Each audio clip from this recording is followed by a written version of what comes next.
ভুলতে জানা অত্যন্ত জরুরি। আমাদের ভুলে যাওয়ার ক্ষমতা আছে বলেই জীবনের অনেক কঠিন মুহূর্ত সহজে পেরিয়ে যায়। সময়ের স্রোতে হাজারো কটূক্তি আর কুরুচিপূর্ণ মন্তব্য গায়ে না মেখে চলতে পারি আমরা। তাই ভুলে যাওয়াটা অত্যন্ত জরুরি।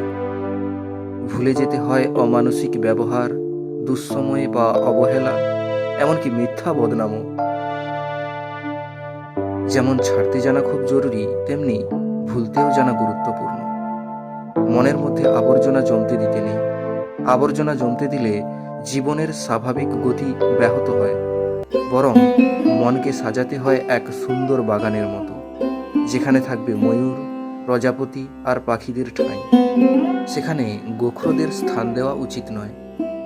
কিছু মানুষরূপী গোখরদের রূপ আর আকার ও ব্যবহার মনে রেখে হৃদয়ে আবর্জনার স্তূপ তৈরি করার কোনো প্রয়োজন নেই।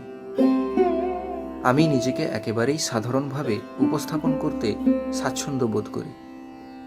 যে খোঁজে না সে বোঝে না, আবার খুব বেশি বুঝতেও নেই। বেশি বুঝে গেলে বা জেনে ফেললে কদর কমে যায়। যখন আর কিছু জানার বা শোনার থাকে না, তখন অবহেলা অবধারিত হয়ে ওঠে। ভুলে যাওয়ার ক্ষমতা যদি কারো না থাকে, তবে তা অর্জন করা উচিত। সহজে ভুলতে শিখতে হয় মিথ্যে বদনাম, দুর্ব্যবহার আর অমানসিক আচরণ। মনের মধ্যে যেন কোনো আবর্জনার স্তূপ না থাকে। থাকুক এক মস্ত বাগান, তবে আত্মসম্মান বিসর্জন দিয়ে নয়, বরং নিজেকে সর্বোচ্চ শিখরে পৌঁছে দেওয়ার অদম্য ইচ্ছাশক্তিকে বাঁচিয়ে রাখতে হবে। যেন অপমানের যথার্থ জবাব দেওয়া যায় সাফল্যের মাধ্যমে।